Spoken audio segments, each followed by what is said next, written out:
Assalamualaikum warahmatullahi wabarakatuh. Selamat pagi sahabat budaya dimanapun Anda berada. Bersama kita kembali dalam rangkaian program Sinaran Ilmu. Untuk setiap Jumat kita hadirkan adalah bincang religi pada pagi hari ini ya.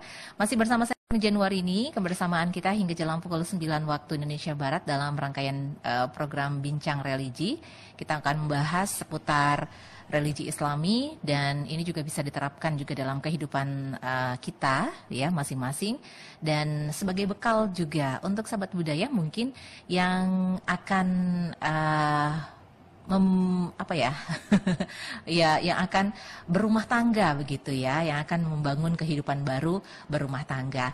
Nah, topik kita pada pagi hari ini apa? Yaitu kiat sukses membangun hubungan dalam rumah tangga. Wow, ini topik yang sangat diidam-idamkan oleh seluruh keluarga Indonesia, sahabat budaya, karena dalam keluarga itu bukan hanya saja membangun visi dan misi yang baik, tapi juga harus harmonis. Kalau dalam bahasa Islamnya yaitu sakinah, mawaddah, warohmah ya. Baik, kita sudah bersama di rangkaian pagi hari ini bersama dengan narasumber kita. Kita akan ngobrol-ngobrol seputar kiat sukses membangun hubungan dalam rumah tangga. Nanti juga sahabat budaya juga bisa bergabung di sini untuk bertanya langsung mungkin ya sahabat budaya di line telepon yang kita sediakan 0761 23606 atau di 08117600 ya. Jadi ngomong santai bersama narasumber kita juga boleh. Apa yang mau tanyakan dalam hubungan rumah tangga atau ada lika-likunya pasti ada ya Pak Ustadz ya. Kalau lika-liku berumah tangga itu pasti ada. Luar biasa. Bukan hanya saja romantis, harmonis ya, tapi pasti ada berantemnya, pasti ada selisih paham. Kadang-kadang juga kalau kurang kontrol, wah terjadi perpecahan ya. Nah, itu dia yang harus kita waspadai. Baik, untuk hari ini kita bersama dengan Bapak Mas Rizal, yaitu Ketua Kelompok Kerja Penyuluh Kota Pekanbaru ya. Assalamualaikum. Waalaikumsalam warahmatullahi wabarakatuh. Kabar baik Pak Mas Rizal. Alhamdulillah sehat. Ibu gimana, sehat? Alhamdulillah sehat juga. Insya Allah juga yang mendengarkan kita juga Amin. Sehat walafiat dan ya bisa melakukan aktivitas seperti biasa serta membangun juga keluarga yang harmonis, sakinah, mawaddah, warohmah. Amin. Amin ya rabbal alamin. Baik, ini kiat sukses membangun hubungan dalam rumah tangga. Seperti kalau ini mungkin bukan hal yang pertama kita omongin di bincang religi pada pagi hari ini ya, Pak Mas Rizal. Tapi sebenarnya apa sih yang harus dimiliki dalam rumah tangga itu? Mungkin bagi yang baru atau yang akan menjalani biduk rumah tangga juga, atau yang sudah lama, kadang-kadang sudah lama juga belum, kadang-kadang ada yang tidak serasi juga ya antara visi dan misinya. Pasti ada perpecahan. Nah, ini seperti apa nih Pak Mas Rizal? Baik, bismillahirrahmanirrahim. Assalamualaikum warahmatullahi wabarakatuh. Waalaikumsalam warahmatullahi wabarakatuh. Sahabat budaya dimanapun berada, pada kesempatan hari ini mudah-mudahan sehat semua. Ada yang pendengar juga ya, ada pemirsa pendengar di RRI Pro 4 dan di channel Facebook ya. Facebook juga. Jadi mudah-mudahan kita semua terlindung dari pandemi COVID-19 dan tetap jaga jarak ya, menghindari kerumunan dan selalu protokol kesehatan kita perhatikan. Mudah-mudahan kita sehat-sehat selalu. Sahabat budaya dimanapun berada, salah satu tujuan perkawinan itu adalah kita inginkan keluarga yang sakinah, mawaddah, warahmah. Itu tujuan pokoknya. Dan persoalannya adalah banyak orang yang gagal dalam proses membangun hubungan dalam rumah tangga itu. Oke, pada pertemuan yang lalu kita juga sudah bahas ya tentang bagaimana kita pola hubungan dalam rumah tangga itu. Nah, sekarang kita melihat kiat-kiatnya seperti apa. Pada prinsipnya pasangan-pasangan muda itu mereka sebetulnya sudah sukses, Ibu. Sudah sukses dalam membangun sebuah hubungan ya. Pada awalnya mungkin kita dengan pasangan kita ya, atau dengan teman hidup kita ini itu hanyalah belum kenal ya. Awalnya kan kita belum kenal. Kemudian berjalan proses, kita jadi kenal, setelah kita kenal, kemudian kita melakukan hubungan. Nah, ketika hubungan itu berjalan dengan baik, ada kesan-kesan positif dalam hubungan pertemanan itu, dia akan bisa meningkat pada level berikutnya. Jadi suka, jadi senang, jadi merasa nyaman di dekat dia. Nah, levelnya akan meningkat lagi sesudah itu. Kok merasa cinta ya, saya kok dengan dia tuh merasa dekat sekali ya. Jadi sebetulnya pada tahapan awal pasangan-pasangan muda itu mereka sudah sukses ya. Kemudian kesuksesan itu mereka tingkatkan lagi menjadi pacaran, kemudian ditingkatkan lagi menjadi bertunangan, terus perkawinan ya. Dan dalam proses itu kan mereka juga melalui hal-hal yang mungkin ada gesekan-gesekan dalam hubungan mereka ya. Tapi selama itu mereka menganggap itu sebagai sesuatu yang biasa dan mereka abaikan, sehingga lanjutlah pada level kesuksesan berikutnya. Nah, prinsipnya ketika kita sukses ya, prinsip hidup orang sukses adalah tentu kita berupaya mempertahankan kesuksesan itu. Nah, sehingga ketika kita masuk ke dalam rumah tangga, ada upaya kita untuk mempertahankan itu gitu. Cuman persoalannya nanti ketika sudah berada dalam rumah tangga itu, yang jadi pertanyaan kita, mengapa orang ada yang gagal gitu. Ya. Bahkan kalau kita kembalikan catatan yang telah kita sampaikan tempo hari, ada sekitar 35% pasangan menikah itu bercerai. Berarti kan cukup besar ya, cukup besar. Nah, apa penyebab mereka gagal ya? Nah, ini akan kita coba kupas ya, kupas satu persatu. Yang pertama,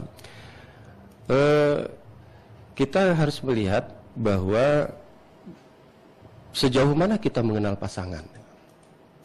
Mengenal pasangan dari sikap, sifat, dan perilakunya. Nah, ketika kita mulai mengenal pasangan tersebut, kita tentu paham apa pola perilakunya, apa pola sikapnya, apa pola sifatnya. Nah, dengan demikian kita bisa menyelaraskan diri ya dengan pasangan kita. Dan pada tahapan awal, kita harus paham kira-kira pasangan kita ini apa motivasinya. Dekat dengan kita itu apa motivasinya. Nah, pada prinsipnya antara seorang laki-laki dengan seorang perempuan itu ada perbedaan motivasi ya dalam kedekatan. Kalau laki-laki itu punya kecenderungan mendekati seorang perempuan, itu starting pointnya atau dasar dia mendekati seorang perempuan itu ada pada persoalan gairah ya. Nah, kecenderungannya seperti itu. Kecenderungan laki-laki itu adalah persoalan gairah.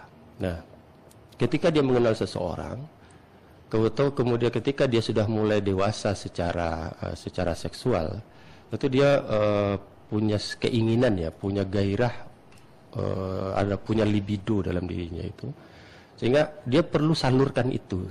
Itu wajar ya? Iya, itu wajar ya. Dia perlu salurkan itu. Dan ketika dia ingin menyalurkan itu, tentu tidak bisa sembarangan ya.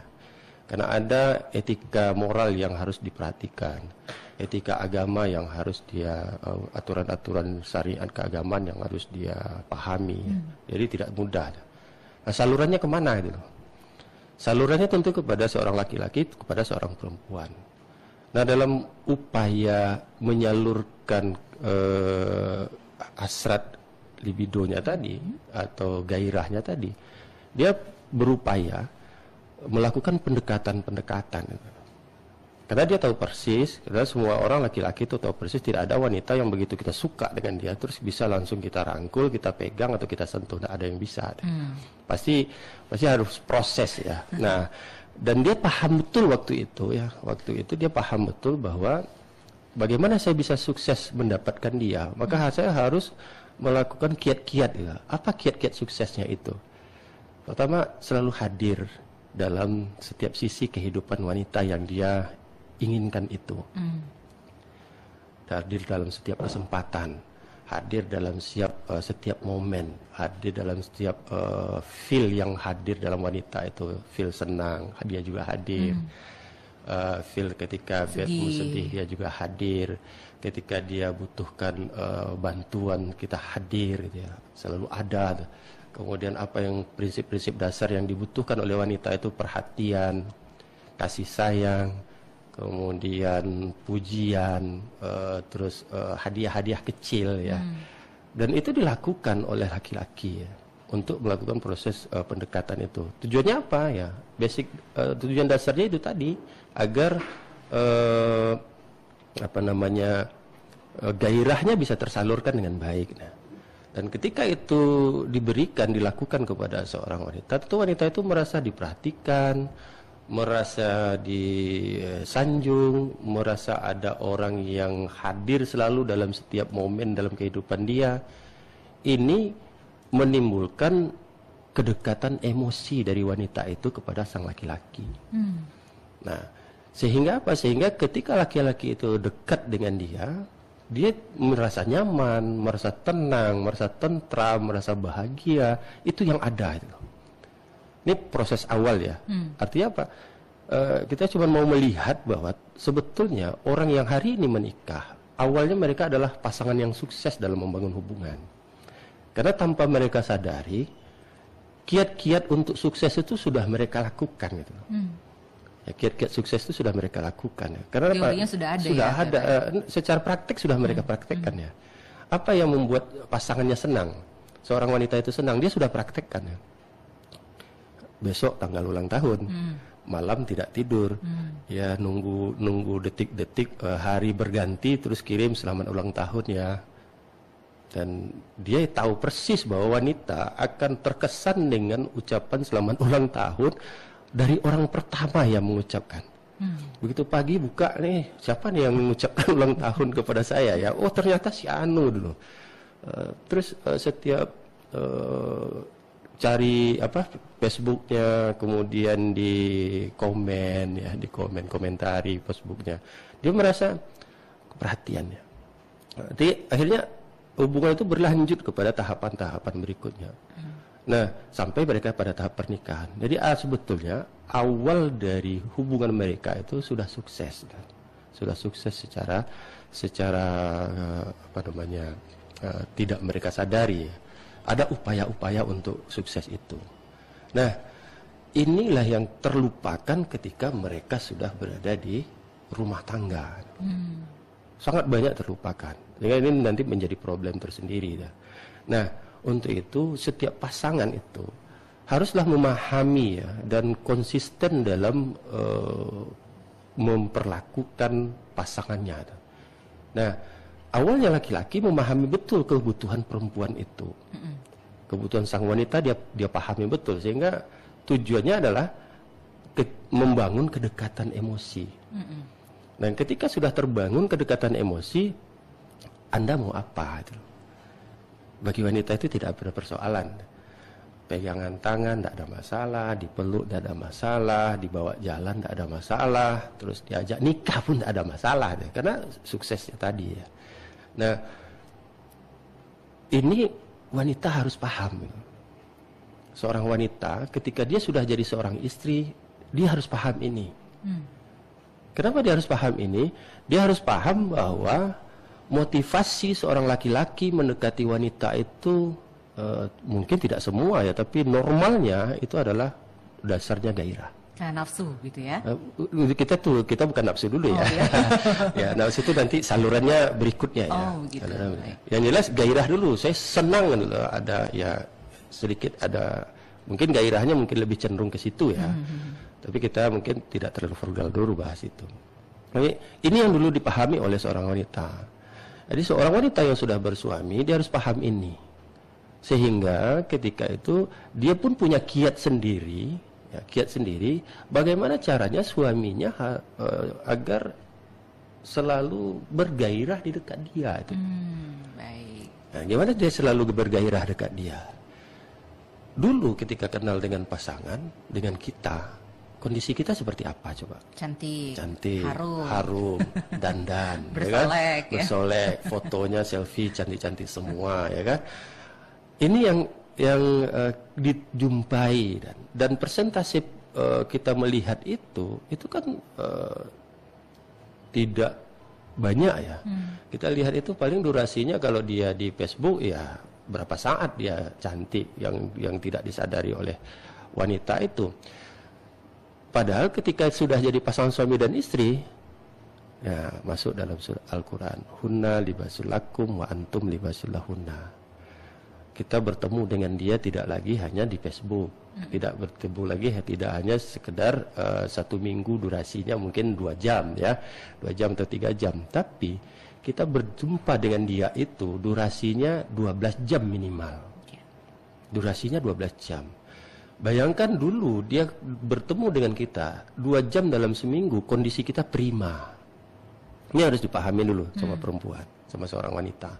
Dulu kondisi kita prima. Dia dekat dengan kita, ada satu dorongannya yang mengarah pada dorongan libido atau seksual atau syahwat misalnya tadi dikatakan. Ketika ini dilupakan oleh seorang wanita, dia merasa berada pada level aman gitu loh. Setiap pasangan itu ketika sudah jadi pasangan suami istri, sudah berumah tangga, wanita merasa pada level aman. Sehingga dia tidak memperhatikan bahwa dulu bertemu sekali seminggu, durasi 2 jam, kondisi saya wangi, cantik, berpakaian lengkap, berdandan. Gitu. Sekarang suami saya bertemu dengan saya dalam segala kondisi. Gitu. Kondisi hari-hari, kondisi ketika kita beres-beres di rumah dapur, kondisi bangun tidur, kondisi sedang tidur, kondisi ketika kita memperlakukan bagaimana itu mulai nampak ya, sikap kita, sifat kita, perilaku kita di rumah itu seperti apa. Ya, kalau selama ini kan tidak nampak ya. Sekali seminggu dia datang ke rumah, "Dek, abang datang." Ya, datang silakan. Kita biasanya wanita prepare ya, persiapan. Dia bersih-bersih lingkungan, terus kamar mandi dia bersihkan, kelihatan rapi ya. Ketika nanti tahu-tahu pasangannya ingin ke kamar mandi, kamar mandinya sudah bersih. Tapi begitu sampai dia jadi pasangan suami dan istri, karakter dasar kita kan mulai terbuka. Karakter dasar kita mulai terbuka. Kita merasa aman, tidak perlu lagi dandan di depan suami, tidak perlu lagi selfie terus kirim foto suami. Kalau dulu kita selfie kirim foto sama pacar, habis mandi selfie kirim foto, gimana mas, cantik nak? Oh ya cantik, ya seksi. Gitu. Tapi sekarang ketika sudah jadi pasangan suami istri, kita jarang lagi lakukan hal yang seperti itu kan gitu. Nah ini risikonya adalah gairah tadi yang dulu dia terbangun. Dan itu yang membuat laki-laki itu berjuang untuk memperolehnya, mendapatkannya. Sekarang ketika sudah jadi pasangan suami dan istri, gairahnya mudar. Pudar ya, pudar. Banyak faktor yang memudarkan itu. Ini yang sering lupa oleh pasangan suami dan istri. Kemudian suami juga begitu, Ibu. Dia juga lupa ketika dulu waktu dia sedang proses pendekatan ingin menyalurkan gairahnya, dia upayanya luar biasa. Upayanya luar biasa, pengorbanannya luar biasa, waktu, tenaga, pikiran, bahkan biaya dia korbankan untuk dapatkan itu. Supaya dia dapatkan image bahwa dia adalah laki-laki ideal. Sehingga wanita itu tertarik. Tapi begitu sudah menjadi seorang suami, upaya itu tidak ada lagi. Ya, coba yang ngalami sendiri. Ini mulai bapak-bapak dan ibu-ibu mulai ini, oh iya bener ya. Yang ngalami sendiri. Contoh misalnya waktu pacaran, siapkan air minum, kasihkan ke dia, dia puji. Terima kasih dek. Pasti ucapan terima kasih. Waktu pacaran, ketika kita diberikan pulsa oleh pacar, pasti kita bilang terima kasih mas, ya. Tapi begitu kita sudah jadi pasangan suami dan istri, itu lupa, hilang. Waktu pacaran berapa kali dipuji, ayo. Dipuji, kamu cantik, setiap kamu manis, setiap menit ya.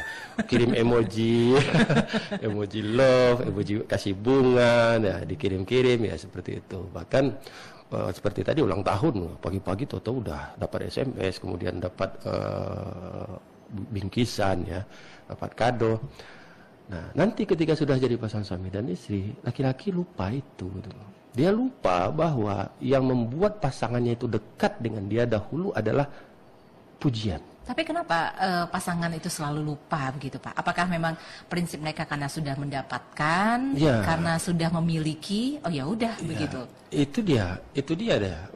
Dia sudah merasa di level aman ya. Aman. Ya udah kan istri saya ngapain gitu. Kamu ada istri saya.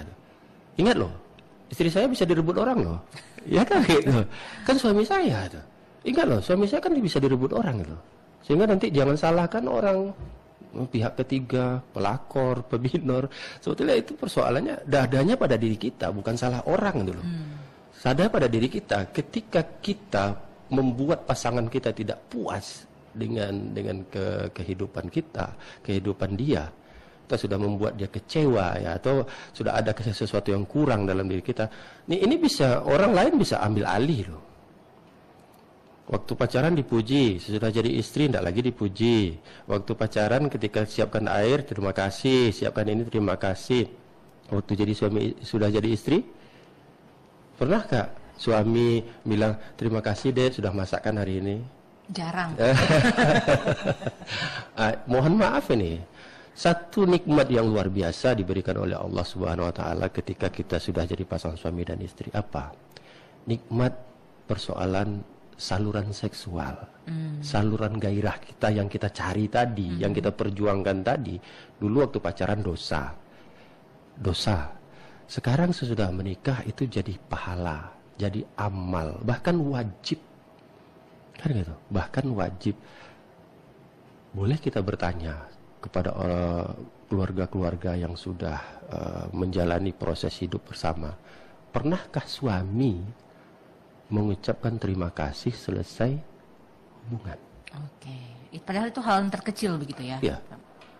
Pernahkah suami mengucapkan terima kasih deh sudah mau melayani saya, nikmat yang luar biasa yang diberikan Allah kepada saya dari kamu. Sama-sama Mas, terima kasih juga sudah memperlakukan saya dengan baik, dengan santun. Ada saja orang berperilaku seksual yang tidak santun ya. Kita lakukan. Pernahkah kita ucapkan terima kasih? Pernahkah seorang istri berterima kasih kepada suami ketika suami berikan uang belanja pagi hari? Terima kasih Mas, 100.000, Alhamdulillah. Doakan mudah-mudahan rezekinya nambah ya Mas. Karena terima kasih itu kan ucapan syukur kita kepada pasangan kita. Syukur kita kepada Allah yang sudah memberikan pasangan kita rezeki. Terima kasih kita kepada pasangan kita adalah syukur kita kepada pasangan kita, dan syukur kita kepada Allah yang sudah memberikan nikmat. Nah, seberapa banyak kita berterima kasih dalam hidup kita kepada pasangan kita yang sudah mencurahkan seluruh kehidupan dia, pikirannya, tenaganya, kemudian jiwanya, raganya untuk kita tuh. Seberapa sering kita berterima kasih, bersyukur untuk itu. Nah, ini yang kita mencoba menggugah pasangan suami dan istri agar momen-momen tertentu yang selama ini waktu selama berpacaran kita jadikan momen indah, ucapan terima kasih segala macam itu kita bangun lagi. Pujian, apa salahnya? Satu tempat tidurnya 2x2 meter, terus suami di sebelah sini, istri sebelah sini, SMS, sayang kamu seksi malam ini. Tak ada salah kan gitu loh. Tapi ternyata malah kita kebanyakan, sayang kamu seksi malam ini, bukan ke sebelah kanan dan sebelah kiri kita, orang tetangga sebelah rumah kita misalnya. Nah, ini kan jadi persoalan, atau teman kita lama misalnya kan gitu. Nah, jadi ini adalah merupakan trik-trik bagaimana pasangan itu bisa menjaga dan memelihara keharmonisan. Apa yang sukses kita lakukan selama berpacaran, kemudian kita berlanjut kepada pernikahan, kesuksesan itu apa? Kan kita memberikan perhatian, memberikan support, memberikan kepercayaan, memberikan kata-kata pujian ya, segala sesuatu yang indah-indah kita berikan kepada pasangan. Itu kuncinya, bahwa kita sukses karena itu. Tentunya kita ingin sukses ya. Sukses kedua apalagi sesudah kita menjadi sukses jadi pasangan suami. Kan kita ingin sukses jadi ayah itu loh. Insya Allah nanti kita akan coba pada lain kesempatan bagaimana kita membahas seorang ayah itu yang sukses seperti apa. Dan ibu juga sukses sebagai ibu. Tahap berikutnya kita juga kan ingin sukses juga sebagai seorang kakek. Kita ingin sukses sebagai seorang nenek. Di proses itu harus melalui berbagai macam hal ya. Ada pola hubungan yang berjalan baik, harmonis. Ada mungkin pola hubungan yang nanti gesekan-gesekan terjadi dalam kehidupan rumah tangga kita. Nah, itu bagaimana kita memotivasi. Nah, ini gesekan-gesekan ini yang kadang-kadang menjadi masalah juga ya. Iya. Bukan hanya kedua belah pihak ya, atau dari istri atau suami, kadang-kadang mungkin dari orang luar begitu. Iya. Tapi nanti kita bahas ya Pak Maris. Insya Allah ada waktunya kita bahas. Nah kemudian ada prinsip yang juga harus dipahami oleh pasangan suami dan istri itu adalah membangun hubungan rumah tangga itu jangan pernah kita merasa berada pada level aman. Kalau merasa berada pada level aman, kita merasa kita sudah berhasil, rumahnya sudah selesai. Salah. Salah. Prinsip yang harus dipahami oleh pasangan rumah tangga adalah ada perbedaan dasar antara rumah hunian dengan rumah tangga. Rumah tangga yang huniannya dengan rumah tangga yang bentuk perkawinan. Rumah tangga hunian, kita menghuni rumahnya selesai, ada dulu, kemudian kita tak perlu pikir siapa tukangnya, siapa desainnya, siapa yang vendornya, bagaimana cara buatnya, bagaimana ini bisa tegak, bagaimana ini tidak perlu kita pikirkan. Yang penting itu rumah, saya suka, saya punya uang, saya beli, kemudian terima kunci, saya tinggal di situ. Bahkan ada yang sudah all in one, include di dalamnya, tidak perlu lagi mikirkan perabotan. Ada yang begitu. Tinggal kita punya uang atau tidak. Ambil kunci, buka pintu, masuk, kita tinggal di dalam. Insya Allah nyaman. Kenapa? Rumahnya sudah selesai. Nah, bagaimana dengan rumah tangga? Rumah tangga adalah proses pembangunan seumur hidup kita. Bahkan proses pembangunan itu, rumah tangga itu selesainya kapan? Di akhirat loh. Selesainya pembangunan rumah tangga itu nanti kita lihat kuncinya di akhirat. Suksesnya kita bangun rumah tangga itu bagaimana kita mendapatkan seorang suami yang soleh sesuai dengan akidah kita. Sebagaimana kita mendapatkan seorang istri yang solehah sesuai dengan akidah kita. Sehingga kita saling menyelamatkan hidup kita di akhirat kelak. Ya tidak hanya di dunia nih. Nah, ini yang harus kita pahami. Rumah itu selesainya di mana? Di akhirat. Itu di situ kita menikmatinya. Kalau di dunia rumah tangga ini masih belum selesai kita bangun. Kadang sudah bangun besar, menurut kita sudah bahagia, atau truk roboh. Kan begitu. Nggak tahu kita sebab musababnya, atau mimpi apa ya saya semalam kok suami saya begini hari ini. Mimpi apa ya saya semalam kok istri saya seperti ini. Kan seperti itu. Mimpi apa ya saya semalam, oh anak saya kok begini. Kan masalah juga ya gitu. Nah ini makanya rumah tangga yang perkawinan itu tidak pernah selesai kita bangun. Kita berupaya selalu membuat dia selalu berdiri kokoh ya, seperti yang lalu kita bahas dengan 5 pilar perkawinan itu. Ya, mengingatkan kembali itu tentang zawat, ya, pasangan, ini pasangan saya, misalkan gholizon, saya ikat dengan janji yang kokoh, kemudian muasyarah bil ma'ruf, saya perlakukan dia dengan baik, kemudian kita berkomunikasi, musyawarah, mencari solusi cerdas dalam permasalahan kita, kemudian ridho. Kan itu pilar-pilarnya yang kita bahas minggu yang lalu. Nah, jadi kita jangan pernah merasa berada pada level aman. Ini salah satu hal yang membahayakan kehidupan rumah tangga kita. Karena katanya biasanya kalau sudah masuk rumah tangga itu adalah level yang awal yang kita laksanakan. Jadi ada tahapan-tahapan pembangunan yang harus kita ini. Ada tahap, kalau dalam istilah itu nanti ada tahap bersarang. Artinya kita merasa tahap awal itu kita merasa pingin dekat terus. Ingin berdua terus kemana-mana, merasa senang, happy segala macam. Nah, ini nanti ada tahapan berikutnya nanti ya, insya Allah ada kesempatan kita bahas satu persatu. Tapi sebelumnya kita break dulu ya, Pak Iya, Mas Rizal. silakan. Mungkin kita Iya. break dulu sambil kita nanti menampung untuk sahabat budaya yang ingin bertanya, ya. Bisa bertanya melalui line telepon yang kami sediakan di 0761236606 atau di 081176000959. Boleh juga di WhatsApp ke nomor tersebut. Jangan lupa sebutkan nama dan alamatnya ya, serta mungkin pertanyaan sahabat budaya seputar kiat sukses dalam membangun hubungan rumah tangga, atau juga bisa komen di laman Facebook kita di RRI Pro 4 Pekanbaru sahabat budaya yang sekarang lagi disiarkan langsung ya. Bisa komen di kolom komentar apa yang perlu ditanyakan dan mungkin tips lainnya yang perlu kita bahas nanti di pagi hari ini hingga jelang pukul 9 waktu Indonesia Barat. Baik, sahabat budaya, terima kasih masih bersama di Pro 4 RRI Pekanbaru, Ensiklopedia Budaya Keindonesiaan. Kita masih dalam rangkaian sinaran ilmu bincang religi pada pagi hari ini setiap Jumat yang kita laksanakan ya. Dan untuk sahabat budaya, seperti yang kita sudah bahas tadi bahwa hari ini kita membahas terkait tentang bagaimana kiat-kiat khusus ya yang harus kita lakukan dalam membina dan hubungan yang sukses dalam rumah tangga. Nah, silahkan di 0761-23606 sahabat budaya atau di 081176000959 ya. Boleh juga dengan menggunakan WhatsApp. Kita bacakan satu WhatsApp ya, Pak Mas Rizal. Ini sudah ada satu WhatsApp yang bertanya kepada Pak Mas Rizal ini khususnya.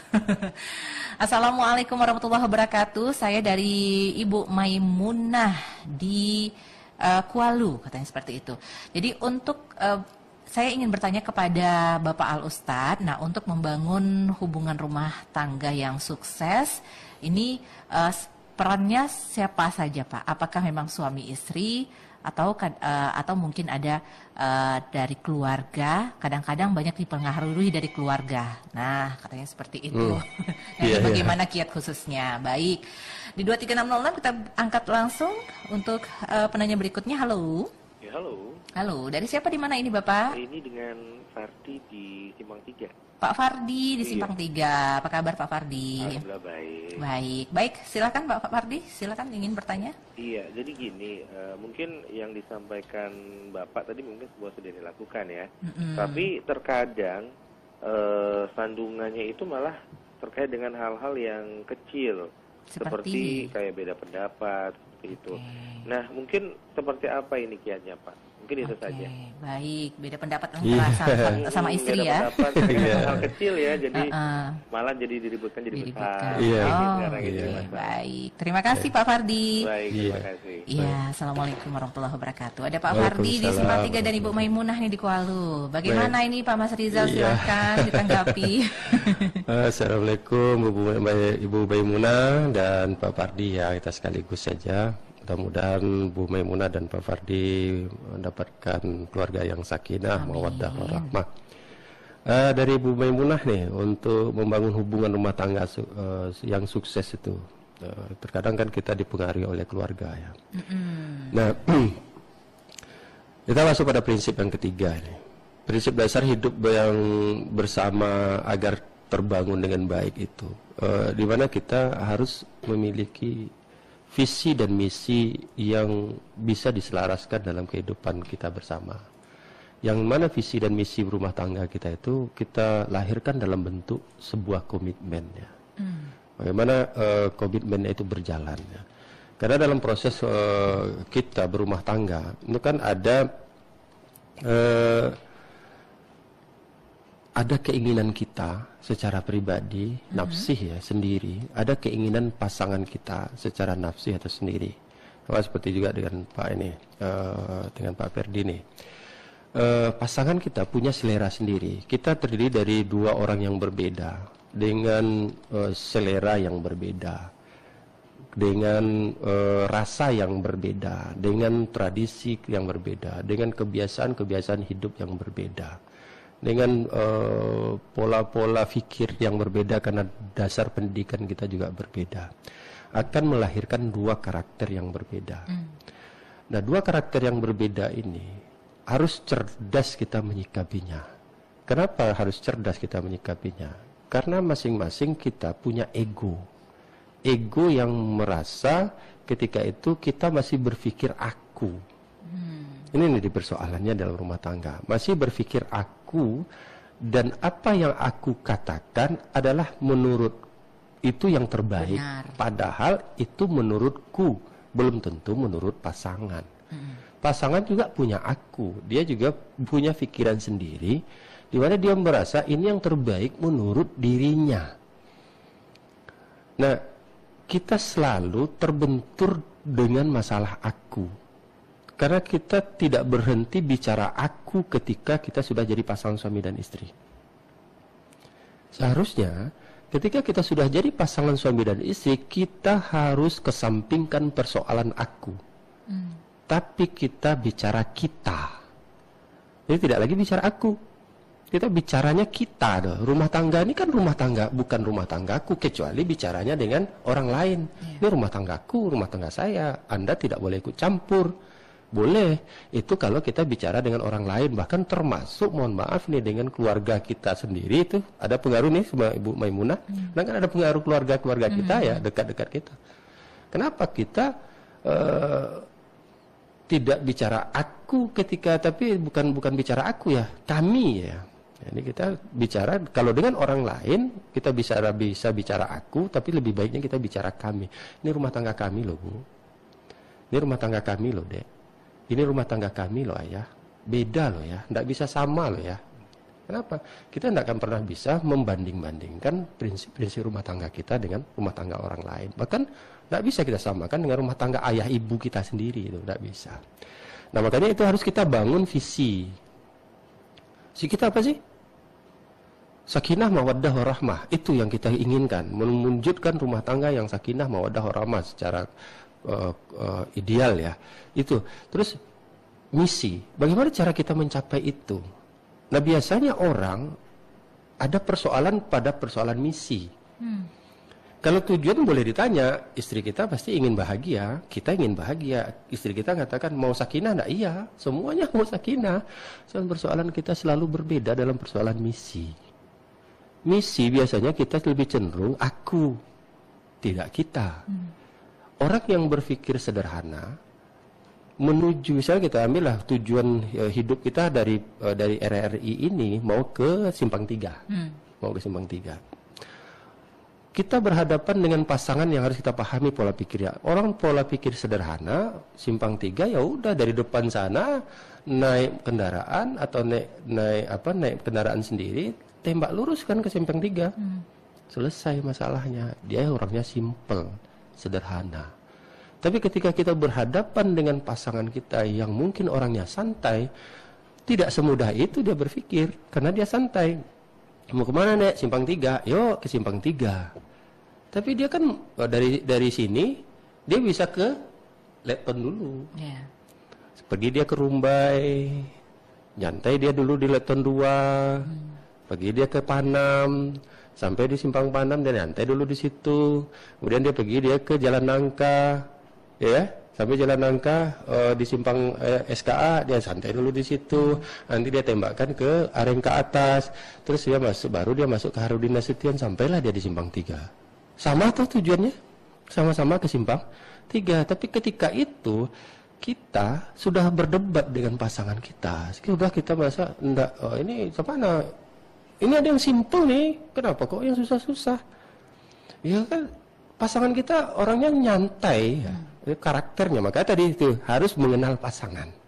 Kenali pasangan kita itu seperti apa, karakternya seperti apa, sikapnya seperti apa, perilakunya bagaimana, sehingga kita bisa mengambil sikap yang menyesuaikan. Karena kita tidak mungkin berharap orang menyesuaikan diri dengan kita, tapi kita lah berkompromi dengan diri kita sendiri untuk kompromi dengan orang. Kita bukan kompromi dengan orang sebetulnya, tapi kita berkompromi dengan diri kita sendiri untuk menerima orang itu, sehingga kita bisa berkompromi dengan orang itu. Kita kompromi dengan diri kita untuk menerima suami kita atau menerima istri kita, supaya istri kita bisa menerima kita. Ini yang harus menjadi yang kita pahami. Nah, bagaimana kita menyikapi dua hal misi atau upaya dalam mencapai visi tadi yang berbeda tadi. Di sini kita perlu duduk bersama, musyawarah dengan pasangan kita. Musyawarah itu kita bicaranya kita, bukan aku. Bicara kita loh. Tujuan kita sama loh. Maka kemukakan di situ, kedepankanlah di situ prinsip-prinsip musyawarah yang benar. Apa itu prinsip musyawarah yang benar? Santun. Tidak menggunakan kata-kata kasar, keras, tidak mengungkapkan ego, tapi lebih utamakan ungkapkan logika. Logika berpikirnya sederhana, tidak rumit, kemudian mudah dipahami dengan bahasa-bahasa yang sederhana, tidak bahasa-bahasa merendahkan. Tidak, nah ini biasanya kan bahasa merendahkan, mas kan gitu, jadi merasa bahasa direndahkan. Kamu tuh gitu, jadi bahasanya bahasa merendahkan. Tapi gimana kita berkomunikasi, bermusyawarah dengan pasangan kita dengan santun, dan bagaimana kita nanti mencari sebuah solusi cerdas sehingga perbedaan itu bisa jadi indah, Ibu. Contoh, suami kita sukanya nasi goreng, kita sukanya bakso, kan berbeda itu. Ya, seperti kemarin kita contohkan, kan berbeda itu. Satu suka nasi goreng, satu suka bakso. Satu seleranya manis, satu seleranya pedas. Ini beda selera nih orang nih. Kita berdua nih beda selera. Nah, bagaimana kita bisa duduk bersama sehingga selera kita itu bisa terakomodir, keinginan kita terakomodir, pasangan tidak terabaikan gitu loh. Nah ini. Nah makanya nanti komunikasi ya, komunikasi dengan yang baik dengan pasangan, kemudian memahami pasangan itu seperti apa. Nah, jadi kalau ada upaya proses memahami pasangan, kita memahami istri kita juga akan feedbacknya juga berupaya memahami kita. Ketika kita saling memahami, maka ketemu di tengah-tengah. Ketemu di tengah-tengah, yang kedua belah pihak itu terakomodir, supaya tidak ada yang kecewa tuh. Kalau enggak kan kita gini, tujuannya sama tapi kecewa. Misalnya sama-sama ke simpang 3, tapi istri udah ngomel-ngomel sepanjang jalan. Padahal tujuannya sama tuh, sampainya juga sama di simpang 3, tapi udah ngomel-ngomel. Mau jalan tadi Anda cut, pergi jauh-jauh. Ya. Atau ketika kita ambil jalan ini, awak mau jalan santai dulu, dia mau cepat-cepat. Akan begitu yang sering terjadi ya. Beda-beda kecil, padahal kecil persoalannya. Cuman ketika kita sikapi dengan bahasa verbal yang tidak santun, bahasa tubuh yang tidak santun, kemudian ekspresinya tidak santun, itu kan feedbacknya juga jadi negatif ya, jadi negatif. Nah ini sering jadi masalah ya, jadi masalah dalam kehidupan kita dalam rumah tangga. Jadi intinya adalah untuk saling saling mungkin komunikasi yang baik, menyelaraskan. Tidak ya, aku, begini, gitu ya. Tidak bicara aku, tapi bicara kita. Dengan orang lain tidak bicara aku, tidak bicara kamu, tapi bicara kami. Kami. Kalau kamu gimana sih di keluarga ini? Ya ini kan keluarga kami beda, tidak sama dengan keluarga kamu, ya kan? Atau keluarga kalian beda, kita tidak sama. Kalau dia senangnya mungkin keluarga ini senangnya mewah-mewah, kita mungkin senangnya yang sederhana-sederhana. Itu kesepakatan. Apalagi ada pasangan-pasangan memang betul-betul beda drastis ya, beda drastis. Maka ayo kita melihat diri kita sebagai pasangan. Itulah prinsip zawaj. Zawaj itu pasangan itu pasti tidak sama. Ya Pak Ferdi ya, pasangan pasti tidak sama, pasti ada perbedaan. Di perbedaan itu maka dia indah. Sendal itu kiri dan kanan itu pasti tidak sama, karena dia berbeda kiri dan kanan. Maka ketika dia berjalan, kita pakai jadi indah. Baju kita sendiri ini tidak ada yang sama loh, yang kita pakai. Potongan tangan kanan, potongan tangan kiri tidak sama. Potongan sebelah depan ini yang kanan dan kiri tidak sama. Apalagi yang di belakang tidak sama. Kerah baju kita ini potongannya tidak sama, berbeda. Tapi itu kan dirajut ya, dirajut dengan baik, dengan apik sehingga jadi indah, jadi cantik. Bisakah rajutnya sembarangan? Tidak. Pasti ada ilmu di situ. Ada ilmu bagaimana merajut baju, menggunting kain. Kalau kita urut dari awal kan ada ilmu membuat benang dari kapas, ada ilmu juga merajut benang itu menjadi kain, ya, menyulam merajutnya jadi kain. Kemudian ada ilmu juga dari kain itu, bagaimana cara memotong pola. Ada ilmu juga bagaimana cara itu untuk menjahit. Ada ilmu lagi teknologi bagaimana membuat mesin jahit. Jadi semuanya kan terpadu sehingga hasilnya baju ini itu semuanya dengan ilmu. Kemudian kita pakai dan kita nyaman. Baik. Padahal dari perbedaan kan, bukan dari satu pola yang sama, tapi pola yang berbeda. Nah, bagaimana kita berprinsip berpikir bahwa istri saya model begini, itulah indahnya istri saya. Suami saya model begini, pahamnya ya itu indahnya suami saya. Jadi asik dia kita jalani. Kenapa? Kita berbeda tuh. Tapi kalau kita sama saja, semuanya kiri-kiri, semuanya kanan-kanan atau lurus-lurus saja, jadi lika-likunya tidak ada, ya, tidak berjalan dengan baik. Itulah hikmah Allah mencipta kita itu zawaj, ya, berpasang-pasangan. Agar mana? Litaskunu ilaih.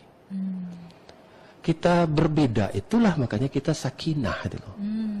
Kalau berbeda karena makanya kita jadi sakinah. Itu cuman kita kan jarang menggunakan pikiran kita.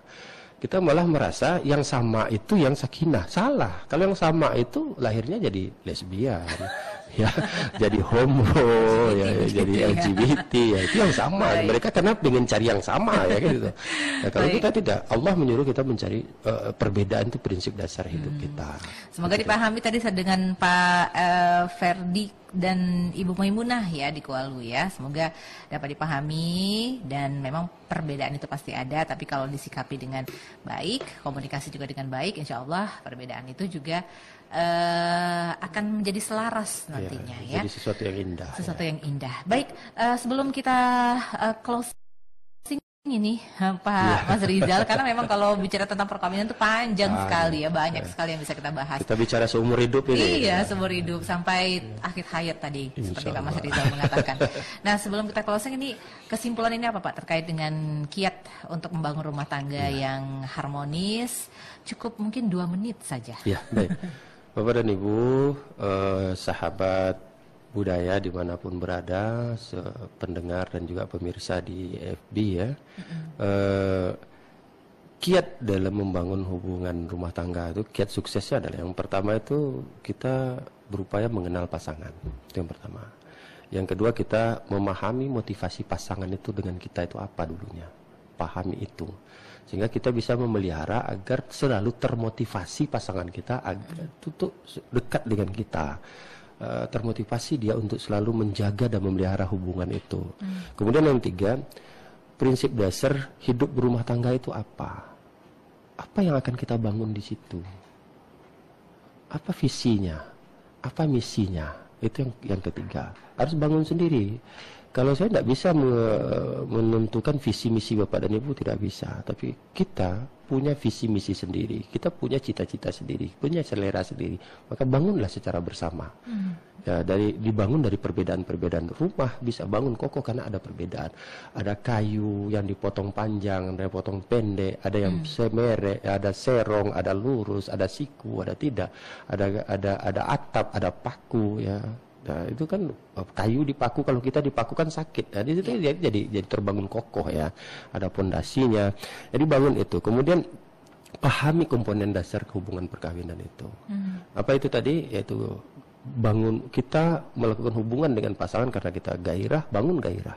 Pasangan dekat dengan kita karena kedekatan emosi, maka bangun kedekatan emosi. Dan kemudian yang terakhir adalah dalam poin memahami komponennya adalah bagaimana kita memelihara komitmen bersama dalam kehidupan rumah tangga. Kita sudah menikah, komit, ini pasangan saya, ini janji saya dalam akad nikah, kemudian ada akta nikahnya sebagai bukti bahwa saya sudah berjanji kepada orang tuanya, kepada dia dan kepada Allah, kepada Rasulullah dan kepada Allah Subhanahu Wa Taala. Itu komitmen saya. Ini yang harus saya bangun. Nah, komitmen itu yang dipelihara sehingga kita seakan-akan sudah seperti kuda yang memakai kacamata. Pandangnya lurus saja ke depan nih, tidak ada lirik kiri kanan lagi. Gitu. Nah, ini pasangan saya. Ketemu dengan orang lain, ada hal-hal yang akan mengganggu, saya ingat, oh saya punya pasangan. Ada yang dekat, Mas gimana kabarnya? Maaf, saya Baik, sudah punya maaf saya pasangan. sudah pasangan. Jadi Baik. seperti itu ya. Mudah-mudahan apapun yang menjadi kayak tadi bisa kita praktekkan Kalau tadi ya. perlu ya kita pasang nih merek belakang. Sudah Sudah beristri, menikah. sudah menikah ya itu. Tidak bisa diganggu gugat ya. Bikin palang merah ya, itu posisi perboden ya. Baik, sahabat budaya, nggak terasa waktu kita juga sudah menunjukkan pukul 9 waktu Indonesia Barat. Semoga kiat sukses yang tadi diberikan oleh narasumber kita Pak Mas Rizal dapat bisa kita praktekkan dan menjadi bekal ya untuk sahabat budaya juga yang akan memasuki biduk rumah tangga. Baik, saya Rani Januarini, Pak Mas Rizal pamit undur dari ruang dengar sahabat budaya. Kita akan insya Allah akan bertemu lagi dalam program Bincang Religi minggu depan. Terima kasih kebersamaannya. Wabillahi taufik wal hidayah. Wassalamualaikum warahmatullahi wabarakatuh. Waalaikumsalam warahmatullahi wabarakatuh.